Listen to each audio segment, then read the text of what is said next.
ಹೇಯ್, ಇವೆಲ್ಲ ಕತೆ ನನ್ನ ಹತ್ರ ಹೇಳಬೇಡಿ. I know everything. Just setup ಐಸೆ. ಅಲ್ಲ, ಕ್ಲೈಂಟ್ ಕೋಪ ಮಾಡ್ಕೊಂಡ್ರೆ ನಾನೇನು ಮಾಡಲಿ? ಅವ್ರೀಗ 2 ಗಂಟೆಗೆ ಬರ್ತಿದಾರಂತೆ. ಬೇಗ ಯಾರನ್ನಾದರೂ ಕಳಿಸ್ಕೊಡಿ. ಎಲ್ಲ ನಾನೇ ಮಾಡೋದಾದ್ರೆ ನೀವೇ ಯಾಕ್ರಿ? ಅದೆಲ್ಲ ನನಗೆ ಗೊತ್ತಿಲ್ಲ. ಯಾರಾದರೂ ಹೋಗಿ. No no no no no, ಅವರಿಗೆಲ್ಲ ನಾನು ಹೇಳಿದ್ದೀನಿ, ಅವ್ರು ಹೋಗ್ತಾರೆ. ಸರ್, ದಯವಿಟ್ಟು ನಾನು ಬಿಟ್ಟುಬಿಡಿ. ನಾನು ಊಟ ಮಾಡ್ಬೇಕು ಸರ್.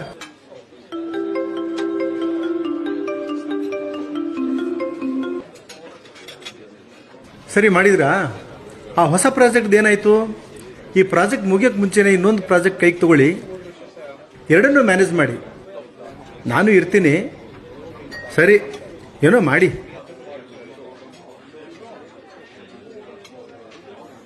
ಸರ್, ನೀವು SK ಕನ್ಸ್ಟ್ರಕ್ಷನ್ಸ್ MD ಅಲ್ವಾ?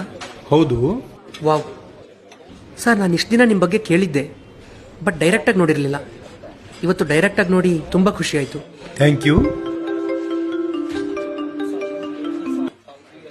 ಹಾಂ sir, our staffs are coming. Okay sir. Sorry for the trouble sir.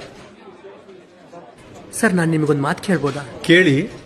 ನೀವು ನೆಮ್ಮದಿಯಾಗಿ ಮಲಗಿ ಎಷ್ಟು ದಿನ ಆಯಿತು ಸರ್?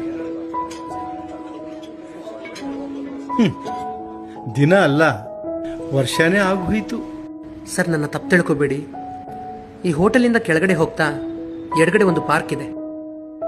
ಆ ಪಾರ್ಕಲ್ಲಿ ಯಾವಾಗಲೂ ಒಬ್ಬ ಭಿಕ್ಷುಕ ಇರ್ತಾನೆ. ಇವಾಗ ನೀವು ಅವನನ್ನು ಹೋಗಿ ನೋಡಿ, ಮರದ ಕೆಳಗಡೆ ನೆಮ್ಮದಿಯಾಗಿ ಮಲ್ಕೊಂಡು ಗೊರಕೆ ಹೊಡಿತಾ ಇರ್ತಾನೆ.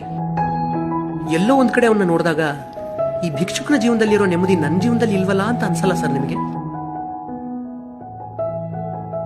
ಯಾಕೆ ಈ ಮಾತು ಹೇಳ್ತಾ ಇದ್ದೀನಿ ಅಂದ್ರೆ, ನಿಮ್ ತರ ಶ್ರೀಮಂತ ನಾನಲ್ಲ, ಒಬ್ಬ ಬಡವ. ಆ 60 ರೂಪಾಯಿ ಸ್ಯಾಂಡ್ವಿಚ್ನ ಹ್ಯಾಪಿಯಾಗಿ ಆಸ್ವಾದಿಸಿ ತಿಂತಾ ಇದ್ದೀನಿ. ಆದ್ರೆ ನೀವು ಆವಾಗ್ಲಿಂದ ತಂದಿಟ್ಟಿರೋ ಈ ಪಿಜ್ಜಾನ ನಿಮ್ ಕೈಲಿ ತಿನ್ನಕ್ಕಾಗ್ತಾ ಇಲ್ಲ. ಯಾಕೆಂದ್ರೆ ನಿಮ್ಮ ವರ್ಕ್ ಪ್ರೆಷರ್, ಒತ್ತಡ ನಿಮ್ಮನ್ನು ತಿನ್ನಕ್ ಬಿಡ್ತಾ ಇಲ್ಲ. ಈಗ ನೀವು ತಿಂದ್ರೂ ಕೂಡ ನೆಮ್ಮದಿಯಾಗಿ ತಿನ್ನಲ್ಲ, ಗಪ ತಿಂದು ಎದ್ದೋಗ್ಬಿಡ್ತೀರಾ. ಸರ್, ನಾವ್ ಯಾಕೆ ದುಡಿಯೋದು ಹೇಳಿ? 2 ಹೊತ್ತು ನಮಗೆ ಇಷ್ಟ ಆಗಿರೋದನ್ನ ಹೊಟ್ಟೆ ತುಂಬ ತಿನ್ನಕ್ಕೆ, ನೆಮ್ಮದಿಯಾಗಿ ಕಣ್ತುಂಬ ನಿದ್ದೆ ಮಾಡಕ್ಕೆ. ನಮ್ಮ ದುಡಿಮೆಯಿಂದ ಅದೇ ನಮಗೆ ಸಿಗ್ತಾ ಇಲ್ಲ ಅಂದ್ರೆ ನಾವ್ ಯಾಕೆ ದುಡಿಬೇಕು ಹೇಳಿ ಸರ್? ಸರ್, ನಿಮಗೆ 2 ನಿಮಿಷ ಸಮಯ ಇದ್ರೆ ಒಂದು ಸಣ್ಣ ಕತೆ ಹೇಳ್ಬೋದಾ? ಪರವಾಗಿಲ್ಲ ಸರ್, ಮಾತಾಡಿ. ಇಲ್ಲ, ಏನದು ಕತೆ ಹೇಳು. ಸರ್, ಕೂತ್ಕೋಬೋದಾ? Please. Thank you sir. Sir, ಒಂದು ನದಿ, ಆ ನದಿ ದಡದ ಮೇಲೆ ಒಂದು ಮರ, ಆ ಮರದ ಮೇಲೆ ಒಂದು ಕೋತಿ. ಆ ಕೋತಿಗೆ